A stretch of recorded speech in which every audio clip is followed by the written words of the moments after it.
Christmas Eve. The Jackson family home was filled with lights, music, laughter, and a silence that no one dared to mention. For decades, there had been one wound that no celebration, no success, no fame could heal: the distance between Michael Jackson and his father, Joe. That night, as snow fell outside the windows and the house glowed with warmth, Michael carried something far heavier than gifts in his hands. He carried 40 years of pain, unanswered questions, and a single decision that could change everything. He had come home not to celebrate, but to forgive. No one in the family knew what was about to happen. Not his brothers, not his sisters, not even his mother, Catherine. Before the night was over, words would be spoken that had waited a lifetime to be said.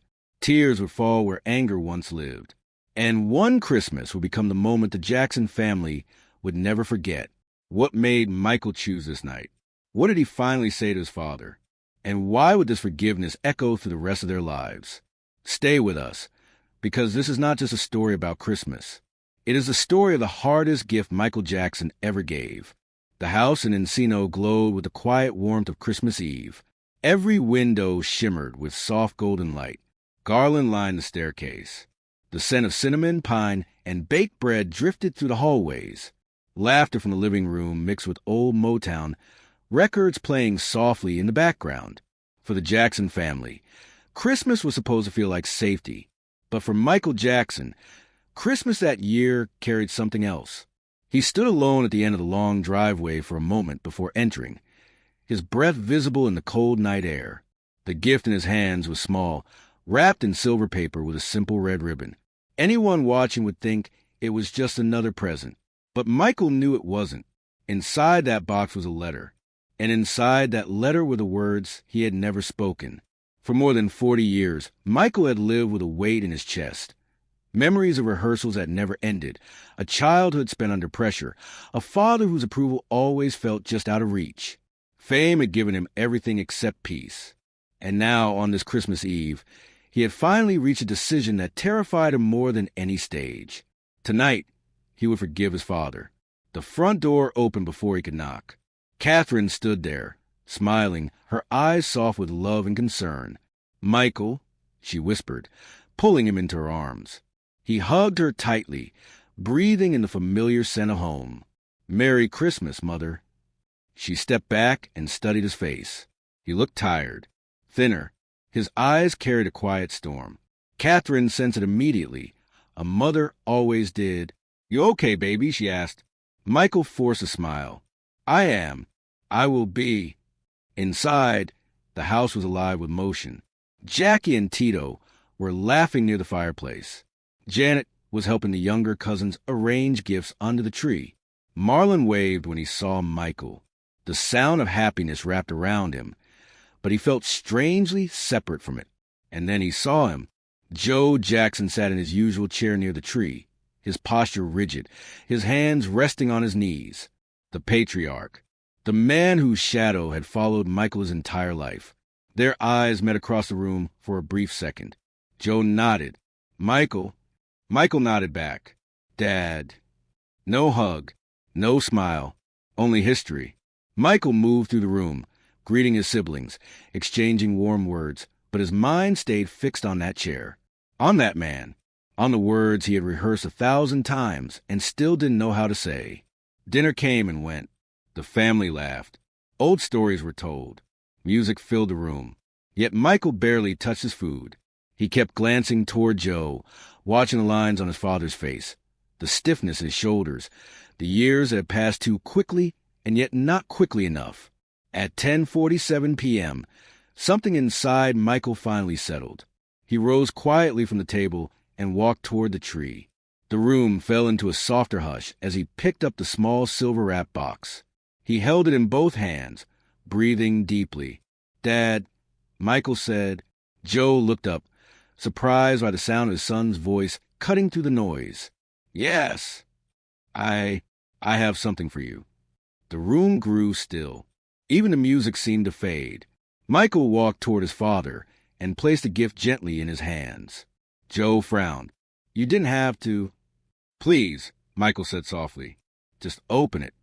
Joe untied the ribbon and unfolded the paper. Inside was not jewelry, not a watch, not anything that could be bought. It was a single folded letter. Joe's eyes scanned the page. His jaw tightened. Then his expression changed, slow, subtle, dangerous in its vulnerability. Michael spoke before his father could.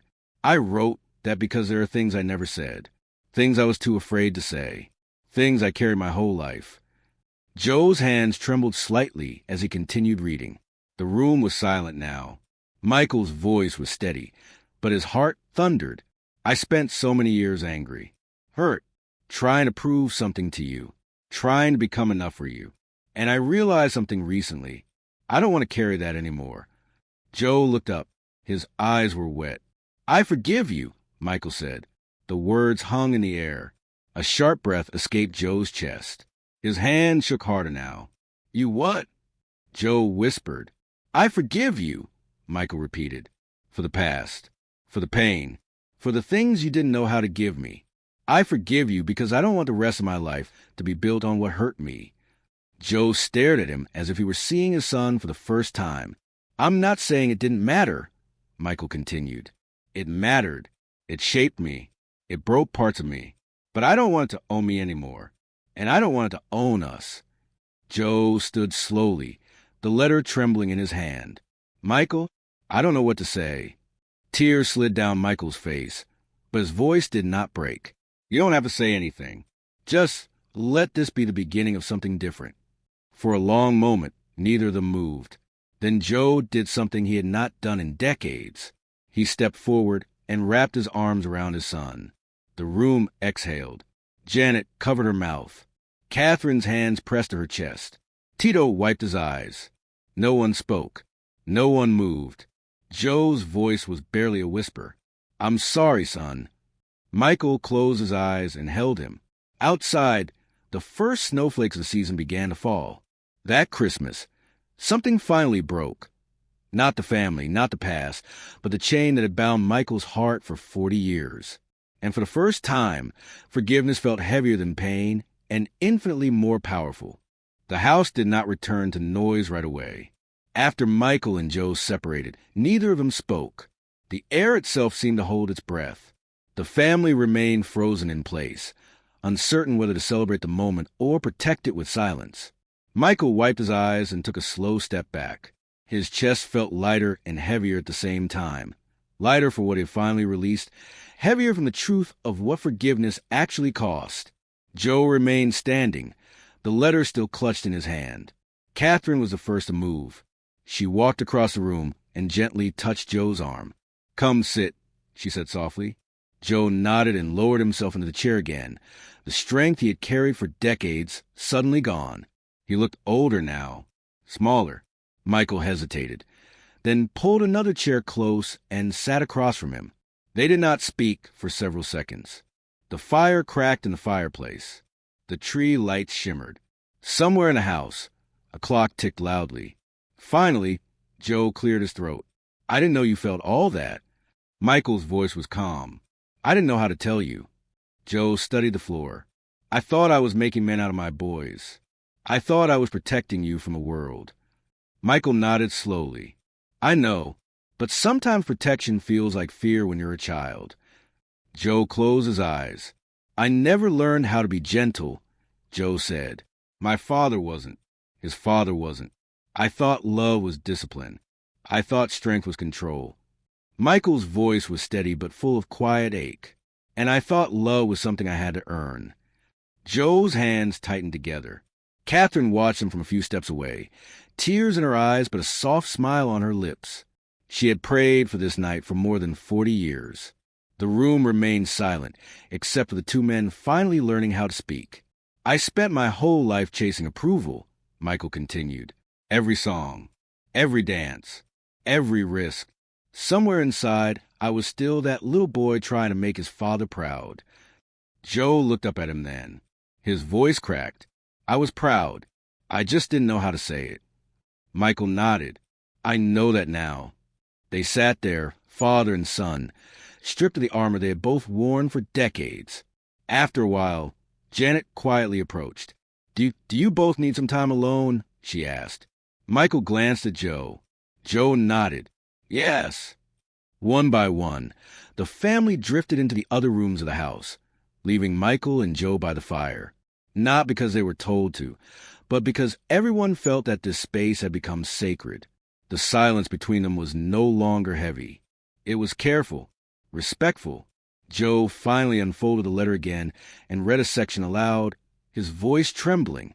I am not the boy I was, but I still carry him inside me. Tonight I choose to set him down. Joe swallowed. You wrote this? Michael nodded. Joe shook his head slowly. I don't deserve this kind of mercy. Michael answered without hesitation. That's what makes it mercy. Joe exhaled sharply. Minutes passed. Then Joe said, When you were small, I used to stand outside your bedroom door sometimes. I wanted to go in. I wanted to tell you I loved you, but I didn't know how. I didn't want to be weak. Michael looked at him with gentle understanding. You weren't weak. You were afraid. Joe's eyes filled again. I wasted so much time, Joe whispered. Michael leaned forward. You still have some. Joe met his eyes. Do you really believe we can have something normal now? Michael thought carefully. Not normal, but honest. And honest is better. Joe nodded. For the first time that night, Joe smiled. Not the public smile he used for cameras, but something quiet and uncertain, like a man stepping onto new ground. Michael smiled back. They stayed there until the fire burned low. Eventually, Catherine returned with 2 mugs of cocoa and placed them on the table between them. It's still Christmas, she whispered. Michael laughed softly. It is. Joe looked around the glowing room at the tree, the lights, the family he had shaped and hurt and loved imperfectly. Maybe this is the first real Christmas I've ever had, he said. Michael rested his elbows on his knees. It's mine, too. The clock struck midnight. Snow continued to fall outside, gentle and steady.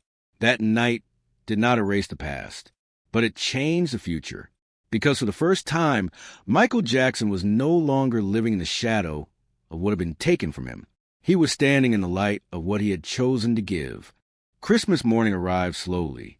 The kind of morning that doesn't burst into existence but seeps in quietly, through curtains and breathing, and the smell of pine still clinging to the house. Snow rested on the windowsills of the Havenhurst home, like a promise no one dared disturb. Michael had not slept. He sat on the edge of his bed, the letter folded neatly on the nightstand beside him. His thoughts still tangled in the moment his father had finally said, I'm sorry.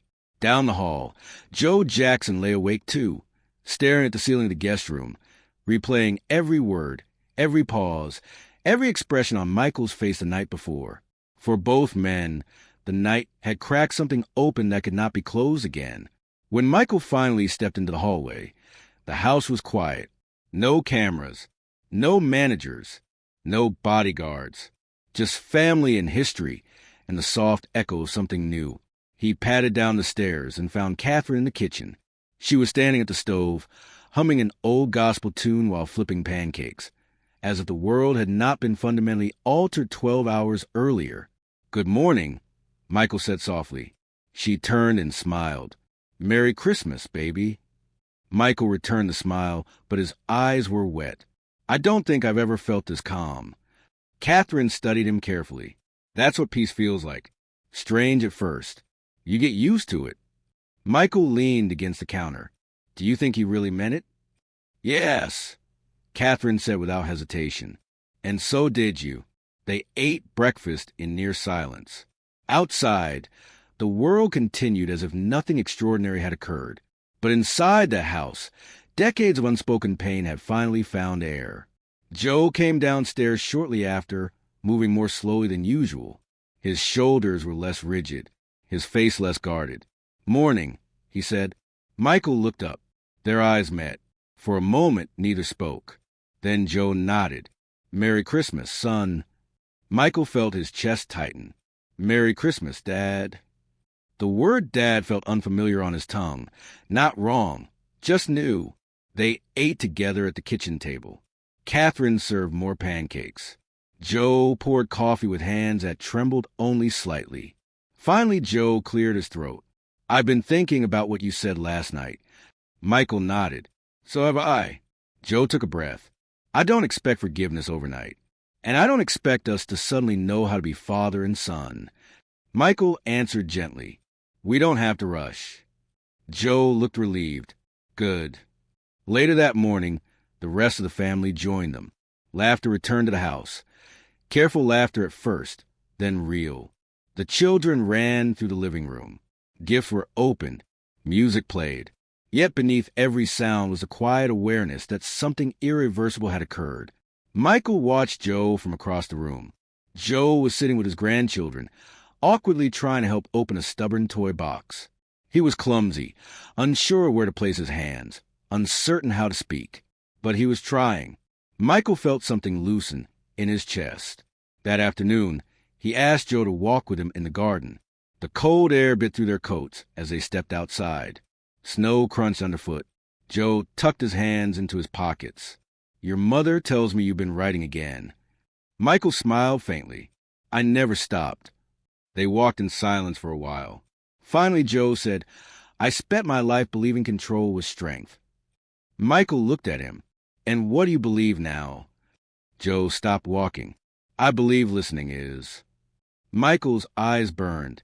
They stood there, two men finally facing each other without weapons. Do you still hate me? Joe asked quietly. Michael considered the question carefully. No, I don't. I don't want to carry that anymore. Joe exhaled. Neither do I. Michael nodded. Then let's not. They continued walking. By the time the sun dipped low, Michael felt something he had never known how to name. Freedom without escape. That night, after the family had gone to sleep, Michael returned to his room and opened his journal. He wrote, The boy inside me finally put the burden down. He is not running anymore. He is not waiting anymore. He is allowed to live. Down the hall, Joe sat alone in the guest room, staring at an old photograph of the Jackson Five. 5 boys in matching suits, smiling nervously at a world that had no mercy for children. I didn't know how to protect you, Joe whispered to the empty room. But now, for the first time, he knew how to try. Outside, the snow kept falling, not to erase the past, but to soften the ground where something new could grow. The days after Christmas felt different. Not lighter exactly. The past still existed, but quieter inside Michael's mind, like a storm that had finally spent itself. The house no longer felt like a battlefield of memory. It felt inhabited. Joe stayed, not because anyone asked him to, because he chose to. Each morning, Michael would find him already awake, sitting near the piano in the front room, listening while Michael played. Joe never commented on the music. He simply listened. That alone felt revolutionary. On the 3rd morning, Michael stopped playing and looked over his shoulder. Why are you always there? Joe hesitated. Because I wasted too many years not being. Michael nodded. No accusation. No bitterness. Just truth. They began taking long walks together. No security. No entourage. Just 2 men wrapped in coats, moving to the quiet neighborhood. Joe would point at houses and tell stories Michael had never heard. About his childhood. About fear. About mistakes. About the weight of responsibility that had crushed him long before fame ever arrived. I thought being hard would make you strong, Joe said one afternoon. I didn't realize it was breaking you. Michael stared at the frozen ground. I didn't realize either. Not until I was grown. The following days unfolded with small, fragile rituals. Joe asked Michael how he was sleeping. Michael asked Joe if he had eaten. They sat at the same table. They learned how to share silence without weapons. One evening, Michael brought out a box of old rehearsal tapes. I haven't watched these in years, he said. Joe stiffened but nodded. Okay. They sat on the floor, backs against the couch, the old footage playing on the screen. 5 boys dancing, smiling, trying desperately to be perfect. Michael's voice was quiet. That kid was afraid all the time. Joe closed his eyes. I know. I didn't know you knew. Joe opened his eyes again, and they were wet. I saw it. I just didn't know what else to do. Michael leaned his head back against the couch. We're learning now. That night, Michael dreamed not of rehearsals, not of belts, not of screaming. He dreamed of walking with his father through a wide-open field where nothing was chasing them. On New Year's Eve, the house filled with relatives again. Laughter, music, dancing. Joe stood in the corner watching, unsure where he belonged. Michael noticed and walked over. "Come sit with me," Michael said. Joe hesitated, then followed. They sat on the couch, side by side, watching fireworks burst over the city. "I don't know how much time I have left," Joe said quietly. Michael answered without turning. "None of us do." Joe swallowed. "I don't want to waste it." Michael nodded. "Then don't." After midnight, as the house slowly emptied and the noise faded, Joe stayed sitting in the dim living room. Michael returned carrying 2 cups of tea and handed one to him. Joe looked up. "Thank you." They drank in silence. Then Joe spoke again. "I keep thinking about the man I should have been." Michael watched the steam curl from his cup. "I keep thinking about the man I'm becoming." Joe smiled faintly. "You're becoming a good one." Michael's throat tightened. "I'm trying." Weeks passed. Joe attended therapy, real therapy, for the first time in his life. He hated it. He kept going anyway. Michael started writing music again. Not for charts. Not for crowds. For himself. Sometimes Joe would sit outside the studio door, just listening. One evening, Michael finished a song and opened the door. "Did you hear it?" Joe nodded. "Every note." "What did you think?" Joe's voice cracked. "I think you survived me." Michael stared at him for a long moment, then answered, "No, I survived for me." Joe nodded. Even better. They were not healed. They were not perfect. But they were learning how to stay in the same room, without bleeding. One night, Michael found Joe sitting on the back steps alone. "Can I sit?" Michael asked. Joe patted the step beside him. Michael sat. After a while, Joe said, "I used to believe a father's job was to shape his son." Michael answered, "I think a father's job is to see him." Joe nodded. "I'm finally learning how." Michael leaned his head back and closed his eyes. For the first time in his life, he wasn't running from the past. He was walking forward with it. Winter settled quietly over the city. The days shortened. The nights deepened. The world outside moved as it always had. But inside the house something fragile and new was forming. A rhythm neither Michael nor Joe had ever known how to create before. They were no longer trying to repair the past. They were learning how to live in the present. Michael spent most mornings in the studio. He wrote slowly, carefully, no longer chasing perfection. Sometimes he stopped in the middle of a song and simply sat in silence, listening to his own breathing, as if learning how to inhabit his body for the first time. Joe stayed busy too. He cooked. He cleaned. He organized old photo albums that no one had opened in decades. He folded laundry without being asked. He learned the geography of the house, where everything belonged, where Michael preferred his tea, which light he always left on at night. One afternoon, Michael came downstairs and found Joe at the kitchen table, staring at a photograph. It was from Gary, Indiana. 7 boys in matching jackets. One of them was smiling too hard. Joe noticed Michael watching. "That's the day I told you the world was going to be yours," Joe said. Michael studied the photo. "I didn't know how heavy the world was back then." Joe's voice was low. "Neither did I." They sat with that truth for a long time. Later that week, Michael received a call about an upcoming appearance. Interviews, obligations, expectations. He listened, then calmly declined. When he hung up, he looked almost frightened by his own decision. Joe raised an eyebrow. "You sure about that?" Michael nodded slowly. "I am. I don't want to disappear, but I don't want to perform my life anymore either." Joe considered him. "Sounds like you're finally choosing yourself." Michael gave a small smile. "I think so." That night, Michael couldn't sleep. He walked into the kitchen and found Joe already there, drinking water, as if he too was being pulled awake by invisible thoughts. They didn't speak. They simply sat. Finally, Michael said, "Do you ever wonder who you'd be if you weren't so afraid?" Joe didn't answer right away. Then, every day, Michael nodded. "Me too." The following days were filled with small moments of learning, how to apologize without excuses, how to express anger without cruelty, how to listen without preparing a defense. Joe slipped sometimes. Old habits surfaced. Sharp words nearly escaped. But now, he caught them before they landed. One morning, Joe snapped at Michael over something trivial. A missing notebook. A misunderstanding. The room went silent. Joe closed his eyes, inhaled slowly, and said, "That wasn't right. I'm sorry." Michael blinked. Joe had never said those words in that order before. "Thank you," Michael replied. Joe swallowed.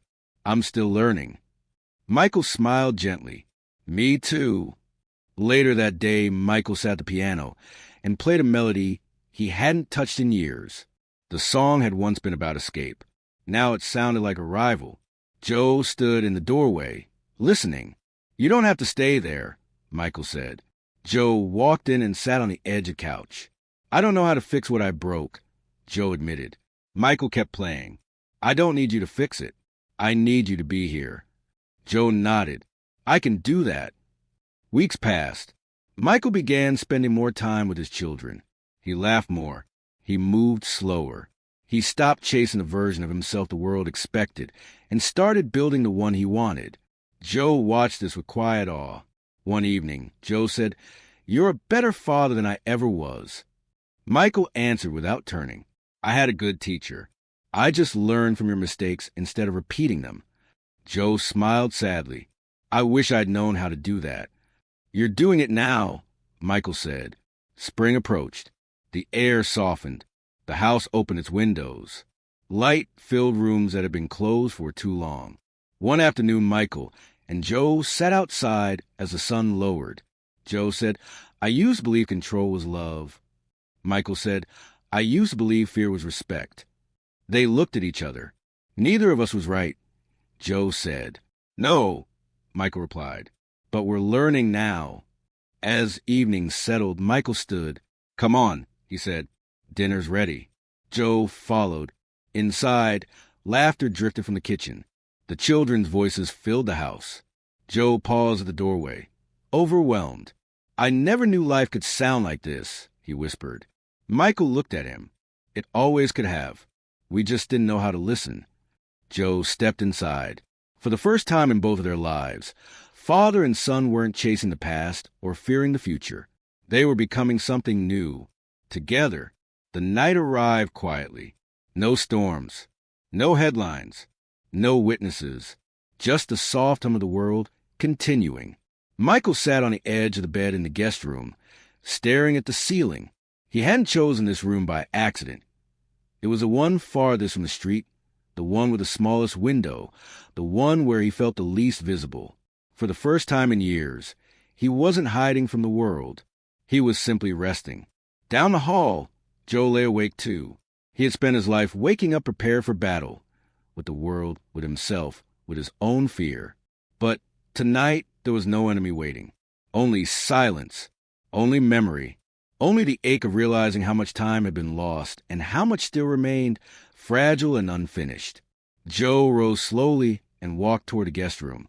He stopped at the doorway. "Michael," he said quietly. Michael turned his head. "Yeah. Can I come in?" Michael nodded.